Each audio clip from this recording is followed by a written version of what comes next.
I mean, we've come through some things.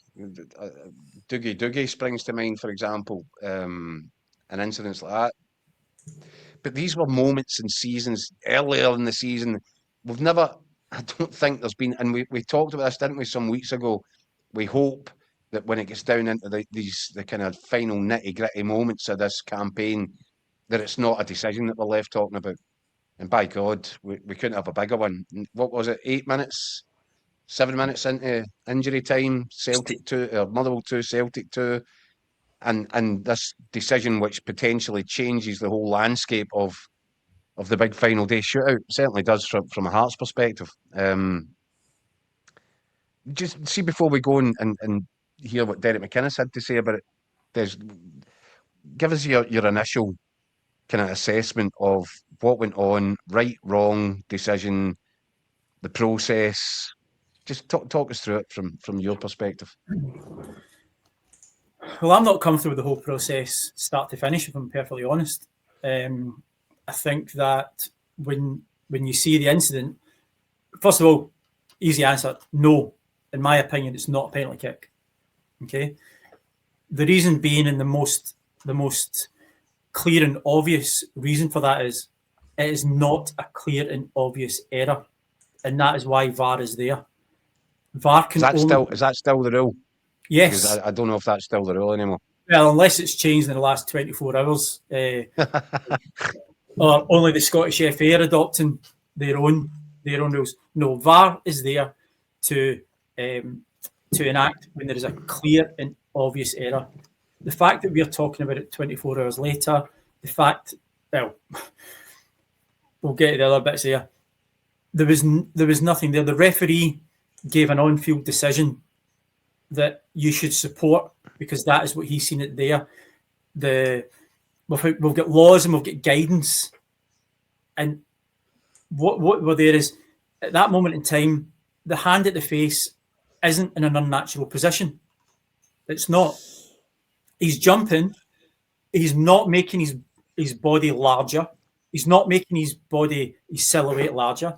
Now, I know we're looking at the screen there, but if he had his arms out to the side, if he had his arms up at the top and it struck him, yes, then that is him creating a larger image of himself. So no, the ball's there to protect his face. If the ball, I also watched the show last night, if the ball hits the player there, the natural reaction is the player's going to bring his hands to his chest, which is making his body smaller. If it hits him there, we've been told that's not a penalty kick. That doesn't count. So what's the difference between there and 8 inches higher to protect his face, which is a natural position? Now, he's got to jump, which everybody's entitled to do. You've got to get leverage. But again, he's jumping, his hands here at his face. And you can also say that Trusty's right shoulder is making contact with the Motherwell player. And pushing his arm up. Raises his arm again. But it doesn't raise his arm here. It raises his arm more, covering his face. So, no, for me, it's not out the body. It's not deliberate. And the impact is partially created because of Trusty's impact. VAR should not get involved in that. That's not what VAR's there for. And the on-field decision of the referee should be supported. Well, Keith, you mentioned Derek McInnes. We've got tons of comments coming in. He is the subject of a lot of them. Let's have a listen to what the Hearts manager made of it all last night. Have you seen the Celtic penalty? Yeah. Have you, in terms of the frustration of the last? Yeah. So I don't want to. It's no me. Shouldn't be commenting another game. But I knew I was going to get asked the question, and having seen it, it feels like us against every.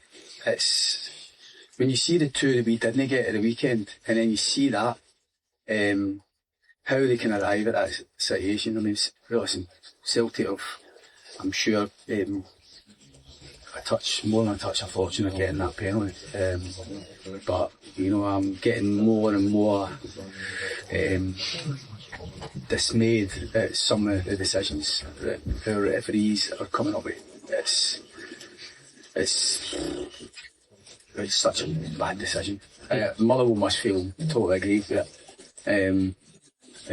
I don't see. I had to keep looking at it. I thought I was missing something when I was watching it. I had to ask, what am I looking for here? No, it's actually quite disgusting, to be honest. When you speak talking about it feels like us against everybody. Can you use that in your favour going into the final game? Yeah. You've got to go to Glasgow. Yeah, of course, it will be like that. You know, you're getting into 60,000, the place will be rocking, and we'll look forward to it once it comes along. And I think for us, that type of game, that type of stage, we're deserving of that, and we'll look forward to it. You know, we're not going to shy away from it. We've got a good record against Celtic. Like I say, it's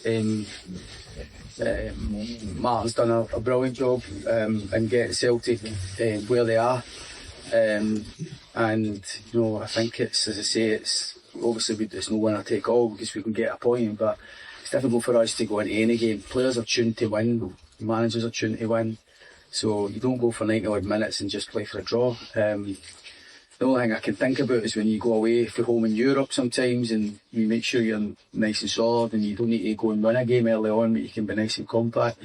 But some of the things you normally say when you go to Celtic Park anyway as a manager, and it will be some of the similar traits, try and make sure we get a strong start in the game. But, you know what point we'll do is, and I think at some point in the game, whether if that is the case with 10, 15 minutes to go, then that might play a part, but certainly not for the start.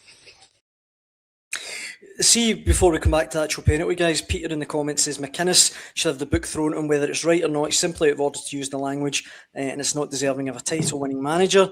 And Sean echoes that, saying after it settles down, what kind of punishment should Dale be looking at? Do you think he could be in trouble for the language he's used? I think he left it just about vague enough. Disgusting is a really strong word, right? Yeah. But he's not pointing any fingers towards a conspiracy of any sort, or incompetency. It is a strong word. And I don't know what the deal is with the current SFA compliance officer, because this would fall onto his desk if it is something that they want to take further, they want to process. Certainly, the way this works, it can't be fast tracked.